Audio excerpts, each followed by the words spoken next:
Hello everyone, welcome back to a brand new game series created by these magical people. Bow down to their amazingness! And obviously by the title card that's come up, you should know obviously what this game's going to be. Oh yes! We finally got around to it. We're going to be playing Ratchet & Clank Future Tools of Destruction, also known as just Tools of Destruction because we're playing my copy of it because it was called this in Europe. Now, here we are. Look at them fixing their little thing. Look at the graphics! They're so much better than the original games! Oh, from here! It's so much better. I remember the first time I played the demo for this and I freaked out because it was so great. Now, the way we're going to be playing this, we are going to be playing it on challenge mode, which I have ready here, with all the unlocked weapons and stuff, and I'll go into a bit more detail about how it's going to go down after we finish with the opening cutscene. So, enjoy it, because it's a good one. This is also another game that Grudge and I have both beaten. Fuel lines, check. Horizontal stabilizers, check. Yeah, we're big Ratchet and Clank fans, like stupidly so. You guys can't see me, but I'm hugging my Ratchet plushie right now. Yeah, she's lucky enough to have one. God damn it! I can get you one for your birthday if you want. What, next year? It's already been my birthday. Okay, well then, I'll get you one birthday. Ratchet Day. I'll make it up. Look at his tail! It's so fluffy! So the big graphical upstep means that Insomniac really knew what they were doing with this platform. I'm really impressed with what they managed to do with this. Because this game is not too far into the PS3's life cycle, and yet they still managed to make it look this great. I know. Well, and if you compare it to the PS2 version, it's like you can see his fur. It's not like just brown shadows. I also like the fact that they've kind of like redone his facial modeling. So then, for the first time, this was a game that made me think, it's adorable. Oh my gosh! Look at him! Yay! They definitely made it more feline. Yeah, I like that. The PS2 games had a bit too much dirt face for me. This is a bit this is a lot better. Plus, his eyes were a little bit too big for his face in the original one. This one, they've been scaled down a little. And how are you not dead? Main character syndrome? We discussed that in Assassin's Creed. Oh yeah, but luckily this game won't be nearly as headfucky, so that'll be nice. Yes, this is... Oh god, I love it. Now, another thing you may notice about when we get into the actual gameplay... What the hell? We are recording this in 60 FPS thanks to an amazing new capture card, and it's going to be beautiful. What you should also notice is that I am currently wearing the Prism Ratchet skin because I have the maximum armor that we can get, and I still want to see his face during cutscenes, so this is what we're going to be wearing because it's the only way you can do it in Tools of Destruction. They do fix this problem in later games, but it's not happening now. As for the weapons we have, I've unlocked pretty much everything. I have bolts, I have all the weapons upgraded to maximum level. I have the Golden Graviton Glove. I'm going to point out that I'm going to try and limit my use to actually using about 2 or 3 different weapons per world. And the way the series is going to work is that each episode is going to be a single planet, maybe 2, sometimes depending on circumstances. And we're going to see how that goes. I'm going to try not to use the Rhino too much. But there will be some instances where I will just use it to get through bits that are really annoying. But opening level, not too hard, so enjoy it, because it's going to be great. I have to say this. First of all, for those who don't know what it is, or if you're new to the Ratchet and Clank universe, the Rhino is essentially the most powerful gun in the game, and it stands for Rip Ya a New One. Yeah, and the Rhino 4, which is what this one is, or the Omega Rhino Forever. Oh my god, you fully upgraded the thing! Yeah, because of the calculations that people worked out for the Rhino, it is the most powerful weapon in the entire series. Like, no future game has a weapon anywhere near this powerful. So I'm going to try not to overuse it, even though I have it, but there will be some instances where I will, such as the arena fights. So that'll be interesting. I have to admit, it's been a while since I've seen... I don't think I ever saw his feet in the updated version, and I'm telling you, they still look weird. They look better in this one. They a lot better. it doesn't look like he's got so much of a club foot like in the Jack and Daxter games where they have where their foot for some reason comes up. Yeah.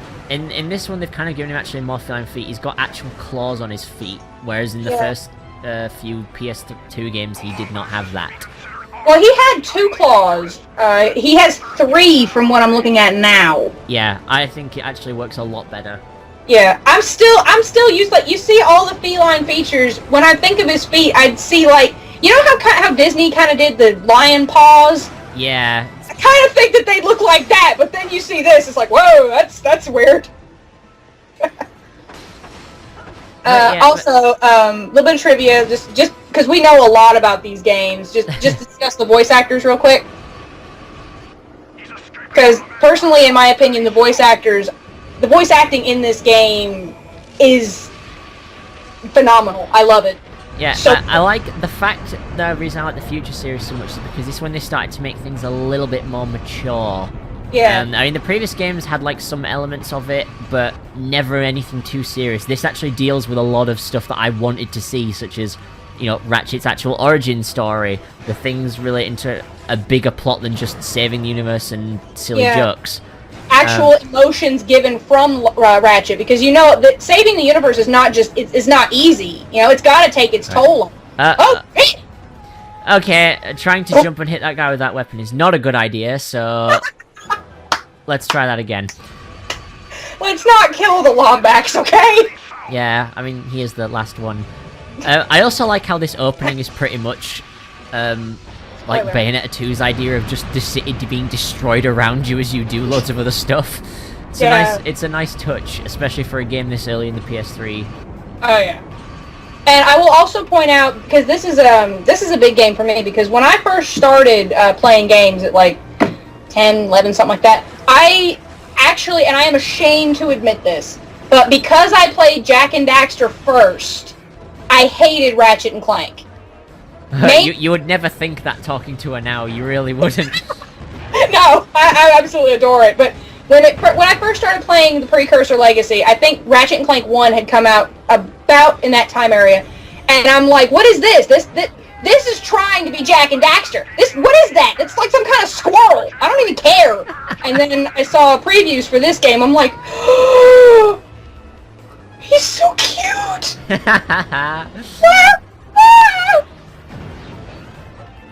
See, I told you, it's because this game, because they did such a massive improvement with the modern, this is the first game where it actually looks really cute, and I like that. I do as well. Because he can still kick your ass, which is great. Oh yeah, but at the same time, it just works.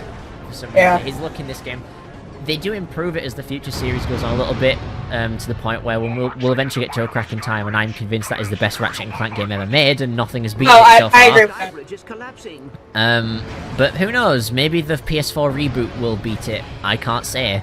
All I know is so far, Crack in Time has the title, and so far nothing has gotten it.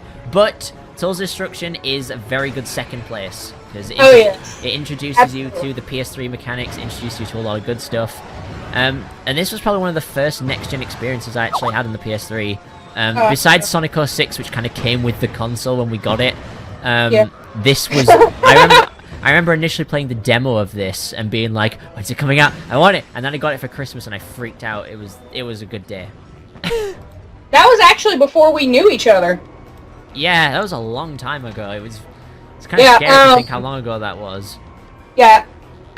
That was actually because we were not friends when Tools of Destruction came out. I think we only started becoming friends when Crack in Time was on its way. It was around the time of Quest for Booty-ish, I think. Yeah. That was about a year after this one came out, because I know I was still on like a Ratchet and Clank high, because I was playing this one and Quest for Booty was coming out, and I was getting excited about playing that one because I wanted to see the continuation of this story, which ends on the worst cliffhanger ever. Oh my god, don't even mention that. We'll get to that. Oh my god. Yeah. When I first saw that was, oh my god, really good, but it still worked. I also just want to point out that, again, for a game this early, this thing is running at 60 FPS, like, just so smoothly. I'm super impressed by it. It's actually a really good reason why I'm glad I got this new capture card, because to play this game without it's not its true frame rate would be doing it a disservice, I think. It's the same with Bayonetta 2. When we get around to that, we will also be recording that at its proper frame rate as well. Same goes for any other kind of console games too that will actually run at 60. We'll be running those at 60 for the immediate future. Also, weapon upgrades. They're a thing in this game. Gotta love them. I've upgraded all the weapons I have to level 5, I think, except for like the tornado launcher because I hate it. And then from there on, launcher isn't really that great. From then onwards, you can then upgrade them further to around VX, which is like technically a V10. So wow. I haven't done all of that, but these weapons do get stupidly powerful the more you use them.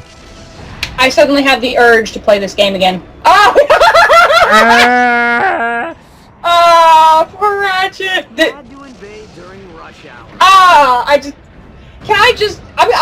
I'm going to turn into such a gushing fangirl, but oh my god, the humor in these games.